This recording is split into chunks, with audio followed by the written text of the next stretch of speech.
诸位，就在10分钟之前，支那空军的轰炸机空袭了我们的惠山码头，还有停泊在水面的舰只。不幸的是，我们的旗舰出云号也爆炸起火了。宫本军，马上把受伤的出云号拖出乌松口，绝不能等到天亮，更不能让支那人知道我们旗舰的损失。是。电告参谋长，让他务必在2天之内把出云号的姊妹舰调过来，就停泊在出云号原先的位置上。记住，绝不能让支那人在这件事情上得到一丝士气上的鼓舞。是。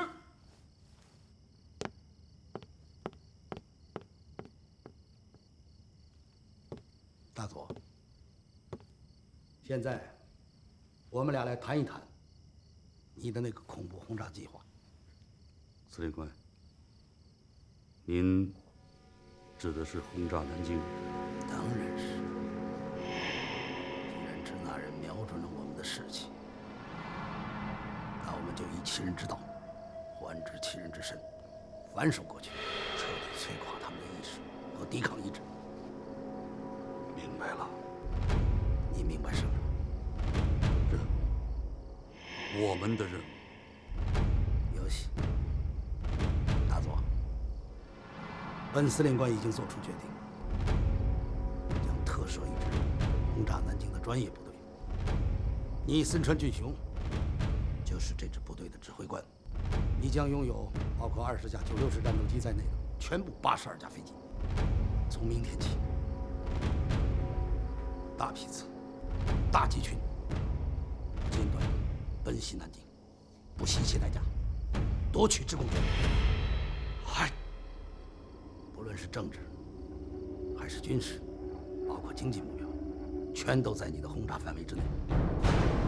你可以毫无顾忌的选择，或者完全不用选择。但轰炸的目的只有一个：使其发动，让他们恐惧，让支那人跪下来，求我们谈判。再不要做任何无谓的抵抗。嗨！马上起草一份外交声明，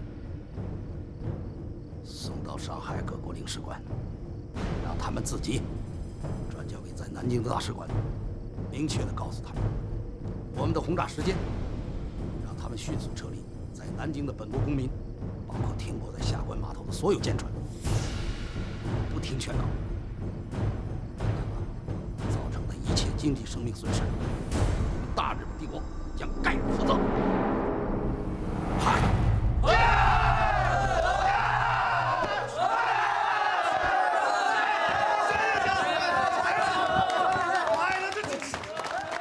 吓死我了！可以呀，小子啊，你什么时候超过师傅我了呢？啊，哎，哥几个，咱们得让这小牙膏子给咱们传传经啊！谈不上传经，有什么可谈？讲讲，很轻松，你这是真想听啊？想听，想听，好，长了。是。哥哥，说实话，我到现在我还没转过神来呢。我当时我记得我瞄的是码头，哎，偏偏我左翼上那个挂弹啊走了板，足足得差出几百米呢。我就想得跑了1/3，可没想到啊，那颗弹跟长了眼似的，哪儿都不去，就跟小骚公鸡看着母鸡似的，一扇腿儿，嗖就进了那烟囱里了，炸了他的锅炉，就把弹药仓给引爆了。那个场面壮观呐，解恨呐！当时我就想，我得写信回家问问这我们家祖坟上有没有冒青烟。你小子就是运气好。没事，对，运气好不好啊？是不是？也有运气。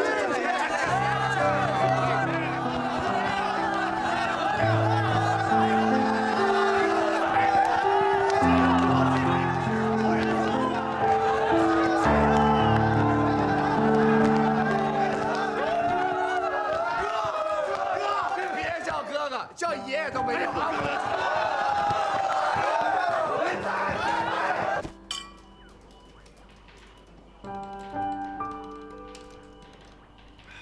毛学长，咱们应该给委座好好写份报告，让老头子开心开心。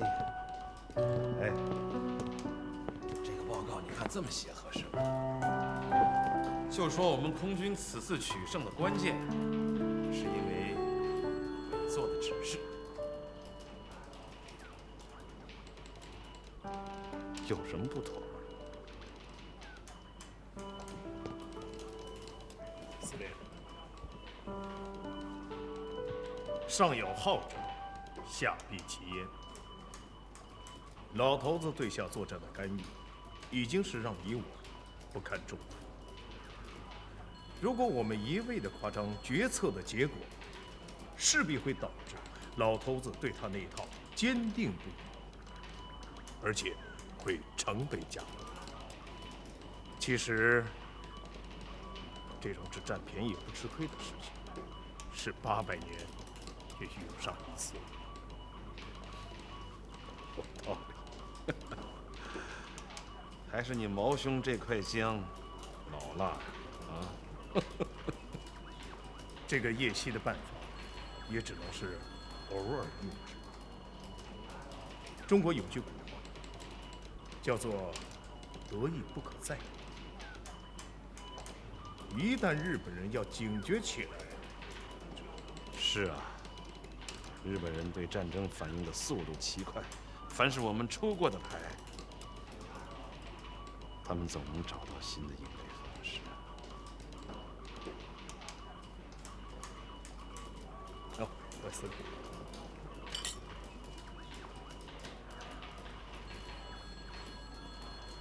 过几天我就要去兰州了，以我的直觉，日本人肯定是要报复，切不可大意。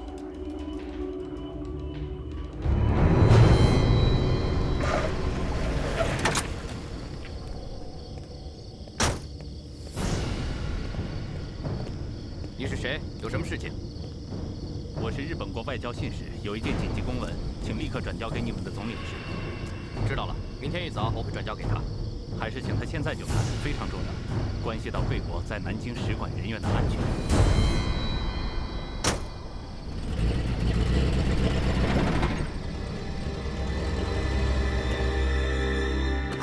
大家早上好。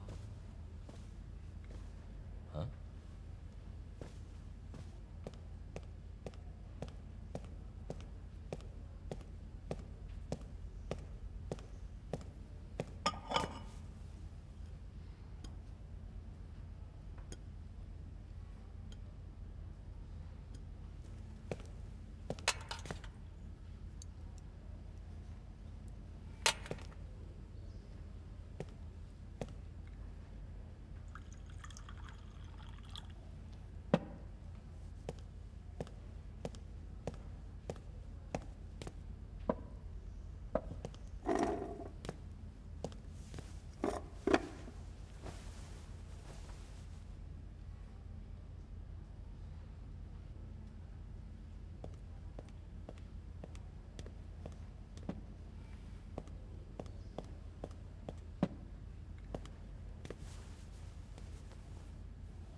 先生，您需要煎蛋吗？好啊，单面还是双面的？单面的。好的。怎么这里空空的？其他人都去哪里了？您没听说吗？听说什么？哦，日本人给各国使馆发了通知，说是今天要全天轰炸南京。报告一下96舰战现在的位置。报告司令官，96新型战斗机第1编队已经通过支那空军的聚容防线，4架企图拦截我编队的支那空军飞机被我军全部击落。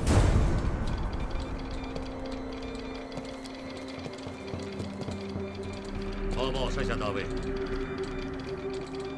，96舰战务必在上午9点前干掉所有敢于升空拦截的支那飞机，为轰炸机编队扫除一切障碍，以保证我第一枚航弹，一如我外交声明上所公布的轰炸时间，也就是9点整，在南京地面准时开花。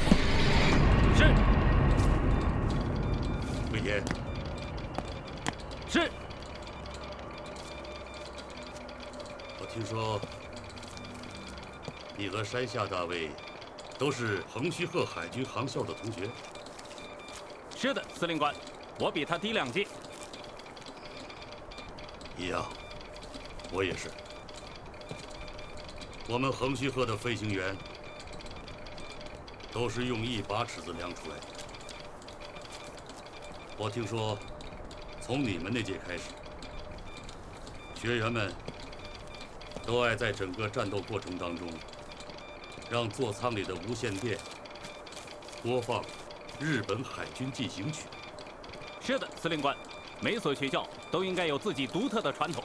可惜啊，我们那个时候飞机上没有这种设备。你现在就通知随军广播，让他们在公开的频段播放日本海军进行曲。是。我要让今天成为日本海军的盛大节日。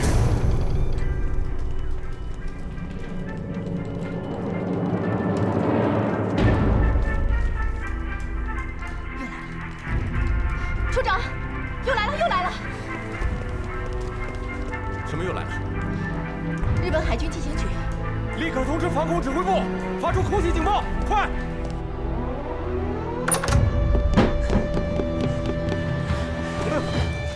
对不起，先生，对不起。哎，先生，防空室在那边。你自己待着吧，我现在要工作。先生。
之草棚为炸弹所燃烧，浓烟直冲云霄，四周若干里外犹能见之。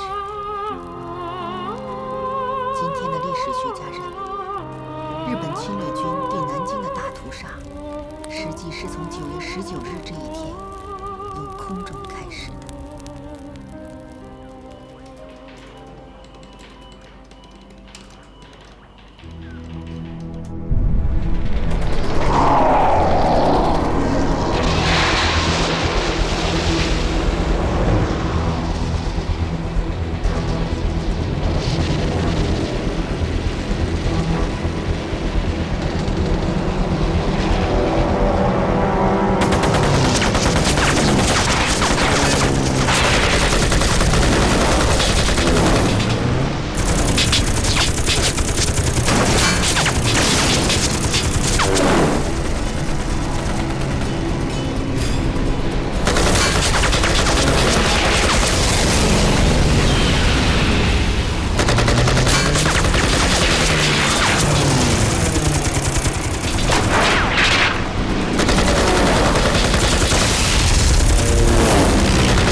落在了新街口商业区，现场很惨。监察院办公大楼中弹着火，中央军校也有落弹，所幸未做官邸一样。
夫人是我，请夫人放心，我空军还顶得住。是的，我们还保存了一部分实力。是夫人，我一定转达到我们的飞行员。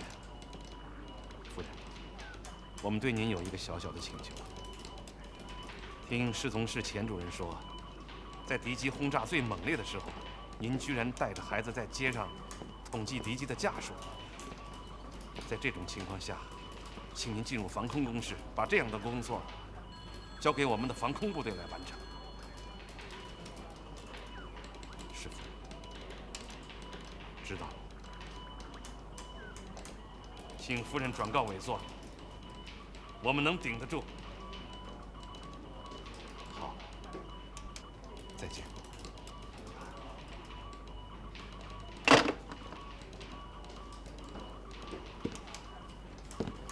夫人来电话，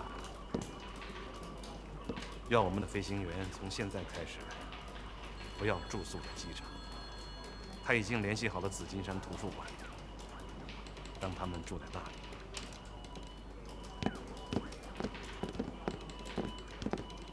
报告，天王寺机场来电，23中队刚刚有3架霍克战机降落，2架轻伤，1架完好。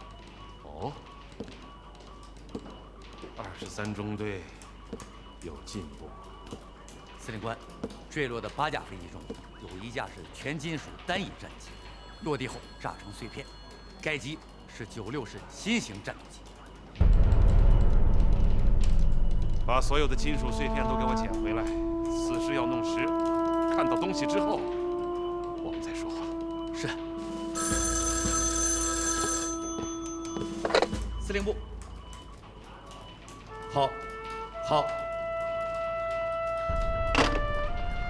有什么话请说。司令官，刘长岭中队长刚刚来电报告，他确实看到了1架96式触底爆炸。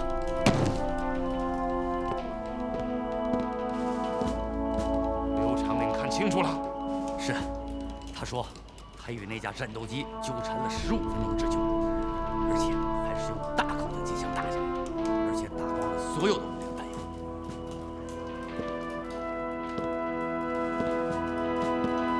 长岭，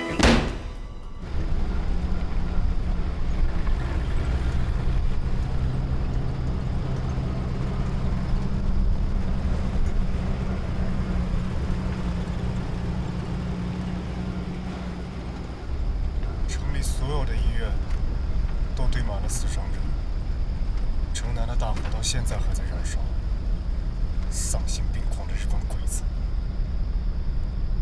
这样的画面我早就见过，可是有件事情我不明白：你们的学校为什么还在上课？一颗炸弹在学校的礼堂内爆炸了，那个礼堂里面竟然还留着170多名中学生。少校，普通的中国人很难了解到，一颗小小的钢铁玩意儿怎么会有那么大的力量？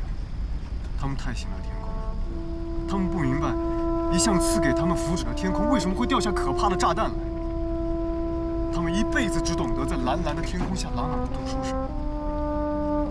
古人说，万般皆下品，唯有读书高。中国人千百年来的理念、信仰和梦想，都在读书中。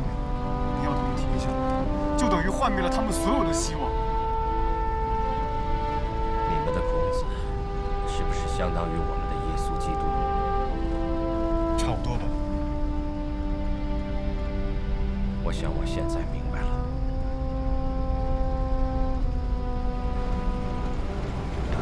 怎么从这儿走？难道飞行员换地方了吗？对。太让人沮丧了，小鬼子太快了，一眨眼就从后面追上来了。光快有个屁用啊！咱刘爷使这老掉牙的，不照样揍下他？还是功夫不够。你这话我不爱听。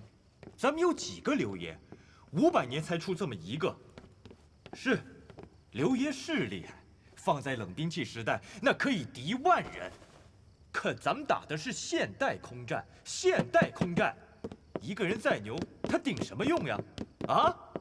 能挡得住小鬼子血洗南京吗？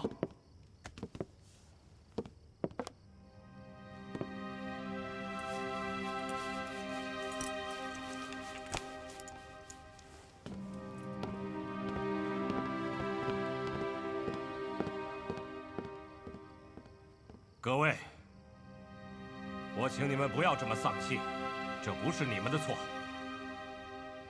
我看过96式战机，并且敢肯定地说，它的性能完全超过了所有工业国家生产出来的同类飞机的性能和水平。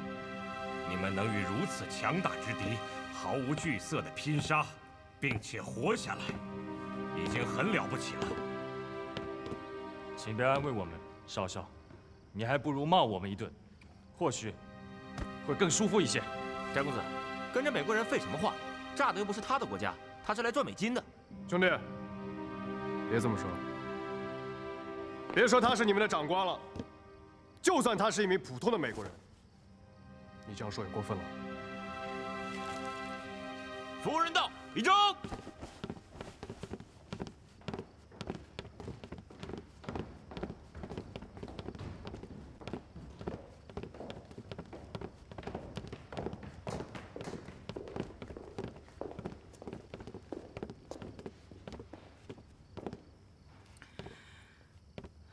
这地方还习惯吧？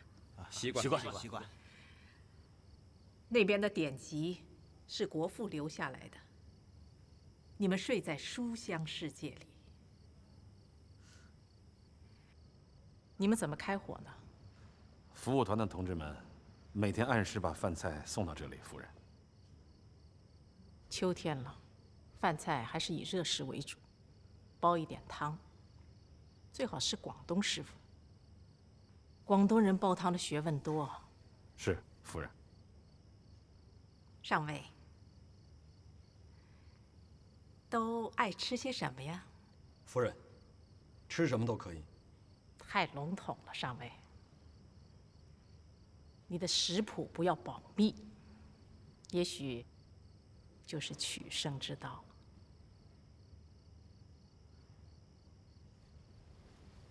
上校。都看见那些书了没有？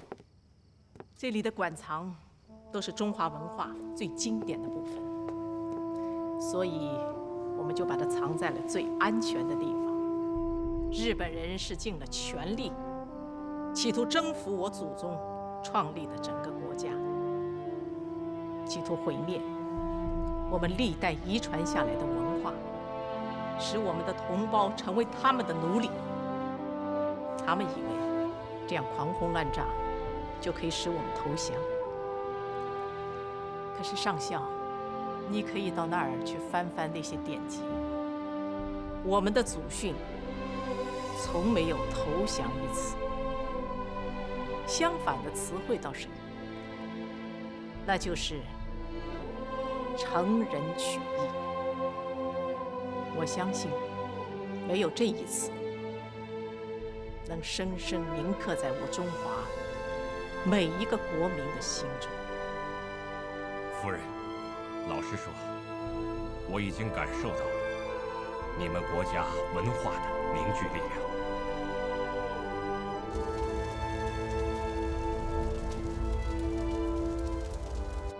司令官，我已经拍到了96式舰载战机，可惜的是，胶片需要时间冲洗。明天，敌人必将继续轰炸。如果我们继续升空迎敌，就要找到一套对付96式的办法。否则的话，宁肯缺席，也不能做无谓的牺牲。上尉，说说你内心的感受吧。96舰战确实速度惊人，转弯快，但它也不是在什么情况下都快。垂直的情况下，它就没有这个优势。我也恰恰利用了这一点，才把它压制下来的。绝不能在同一个水平面上与它转弯缠斗。这个我知道，能在垂直机动面上游刃有余的，也只有上尉你能做到了。这需要非常高的飞行技巧。司令官，恐怕现在你一下子还找不出更多合适的战士。所以上校，我不打算继续拼下去。如果再拼下去的话，我损失的是那些尖子飞行员。飞机损失了可以再补充，我上哪儿去找这些尖子飞行员？所以，对日本人要示弱。示弱。司令，我是说，在战术上要迷惑敌人。此一番，日本空军必将更加骄横。好啊，我们就随其所愿，把我们现有完好的飞机以逐日减少的方式疏散隐蔽到其他机场，让日本人觉得我们中国空军完了，彻底完蛋。然后我们要卧薪尝胆，组织一大批能对付96式的力量，杀回空中。就凭你刘爷打下1、2架96式，起不了多大作用。我必须要有一大批好手，只有这样才足以和日本人一拼制空权。我明白您的意思。您是说，不能光靠孤胆？是的，要群胆、群策、群力，要靠所有将士的士气。你刘长龄浑身是铁，又能打多少个钉子？司令官，其实对付96式舰载战机，倒是你们的老霍克比新霍克更有优势。老霍克虽然速度慢，但是缠斗能力更强，所以我觉得可以让老霍克与96式舰载战机进行缠斗，同时利用新霍克在垂直面上做决定性的一击。是的，上校，我们就是要逐渐储备有力环节，积沙成塔，积小胜为大胜。疏散天王寺机场的霍克3可以起飞，可以起飞。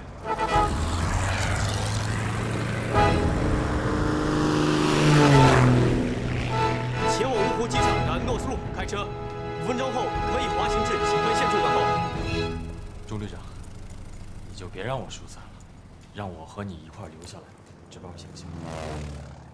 你放心，我肯定卖力，至少给你打出个少校出来。你还别不信，谁要是不让你升官，我翟刚绝不下火线。行了，别废话了啊！让你疏散就赶紧的听命令。钟队长，我驾驶的是空军的1号机，咱们空军的王牌机，英雄机。你让英雄飞机临阵逃脱，这不合适吧？它是咱们空军的标杆啊！正因为是高大座的飞机，我才要替它负责。在没有找到怎么对付96舰战之前，我不能让你莽撞的上天。你这是骂我呢？你信不过我，换了人家高大座，你敢这么说吗？你再不听命令，老子就踹你！别他妈以为你爹你叔都是将军，你就横着躺着卧着怎么都行。高大坐的飞机要是在你手上丢一块漆，我他妈就拿你算账！滚蛋！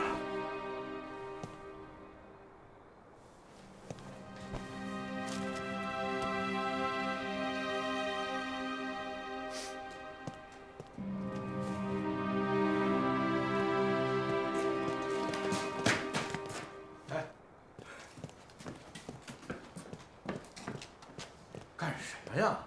自家兄弟发这么大火，吃饭啊！不听招呼，不听招呼行吗？谁他妈再给老子撂蹶子，老子就揍他！妈的，鬼子都敢揍我，还怕他？哎，都是这96师闹的。这么大个机场，就剩2个值班的飞机。就是嘛。想打96师就得熬火候，火候不到你拼也白拼。那也别发这么大火。孟子曾经说过，孟子……行了，你别孔子孟子的了。哎，杭州那边马上要过来2个飞机，我估计2个教官可能没吃晚饭了，你帮我招呼一下。我这正上火呢，我就不陪了，回头别让人多想。放心吧，打球照相、吹拉弹唱、迎来送往、布置会场，那是我的长项。门口我那个车里边，想要什么都有。行，有人要问起来，你就说我在修理厂呢。哎，这。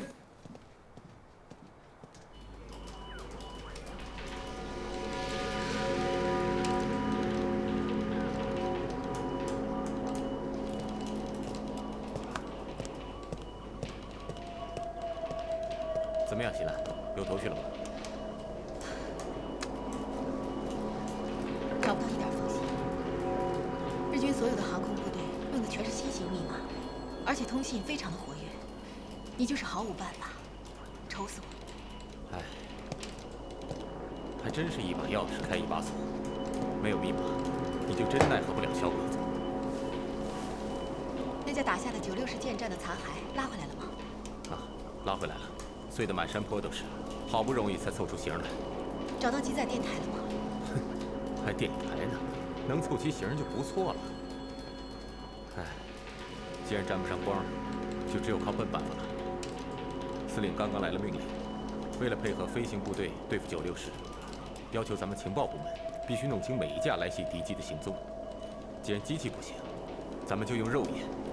目前，京沪杭三角地区。咱们一下子又增加了5000人手。司令说了，就是一群苍蝇飞过来，你也要给我数出数来。这样一来，情报电话总机那边，咱们人手就不够了。新兰，你过去一下，帮助组织一下，目的只有一个，力争不放过一架来袭敌机。好，我这就过去。我看啊，就得痛下杀手，瘦身减肥，把没用的零件全都去掉，才能找点速度出来。要不跟人96师差得太远，跟不上人家。嗨，你说的容易，人家大老美设计时，每一样都派得上用场，都有用，没有没用的。这个整流罩去掉，也就是光膀子。哎，这倒能增加5英里速度啊！炸弹架、副油箱都拆了，还能增加25英里。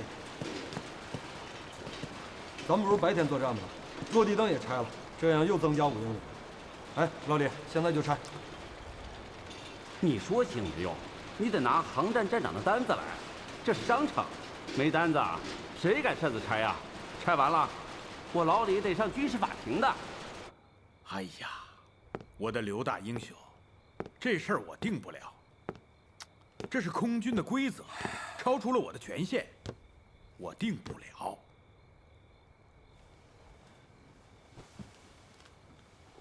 老潘，你给我来这套是不是？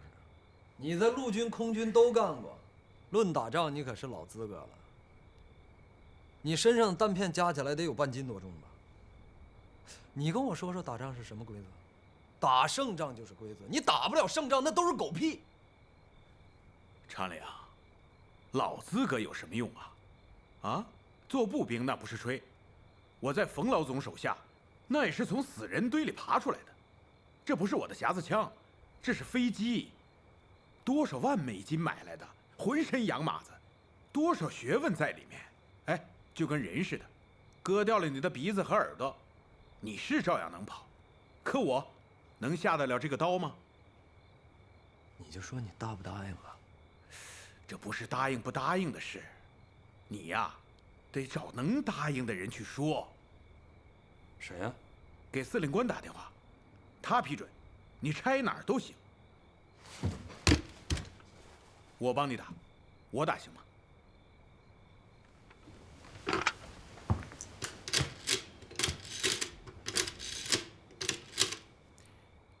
喂，我是潘站长，司令官在吗？不在，参谋长。哦，参谋长也行。那请参谋长接一下电话，我有重要请示。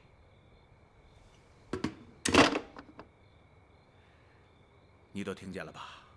我是软话说尽，可行前纸也没人敢拍这个板。仗都打到这个份儿上，还他妈衙门主义？这是空军的规则，谁敢拿自己的脑袋往南墙上撞？不是，那咱还打什么仗啊？咱就别打了呗。讲什么规则呀？小鬼子跟你讲规则吗？常良，你真想拿掉那些零碎？这不是我想拿，这是小鬼子96师逼得咱们不得不动脑筋想办法。咱装备已经不如人家了，你速度再不如人家，你说咱还有救吗？那拿掉了，真能管用？我这么跟你说吧，你知道为什么他能把咱们半个南京炸得血淋淋吗？就是因为96师的速度。咱霍克3就是把这些零碎都拿掉了，咱速度还比人晚半拍呢。可我刘长岭，我愿意拿我自己的命去赌。老板，只要我这次成功了，所有的霍克3都照这么改。这样的话，咱还能跟小鬼子有一拼。汉子，你刘长岭真是条汉子。这么着，我跟侍从室的总机班长很熟，我帮你叫通夫人的电话，你跟他说说，空军的事，夫人一句话准摆平。你这么晚了，夫人肯定睡了。人命关天的事儿，打鬼子的事儿，还管那些啊？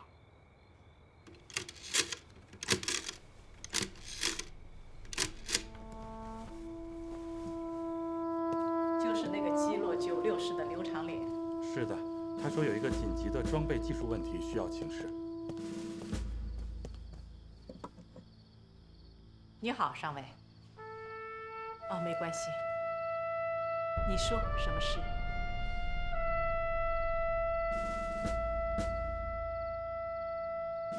我听明白了，你是要拆除飞机上多余的功能，突出它的防卫性能。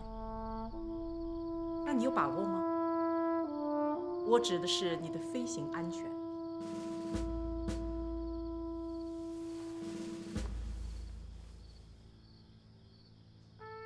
如果这样，我看没什么不可以的。至于空军的规则，上尉，有时候规则的制定不是为了遵守，只是为了打破。和平时期制定了这么多规则，都被战争打破了，不必墨守成规。我支持你大胆地去尝试打击敌人的新办法。不必客气，明天我会为你和你的同伴祈祷。去做吧，上尉。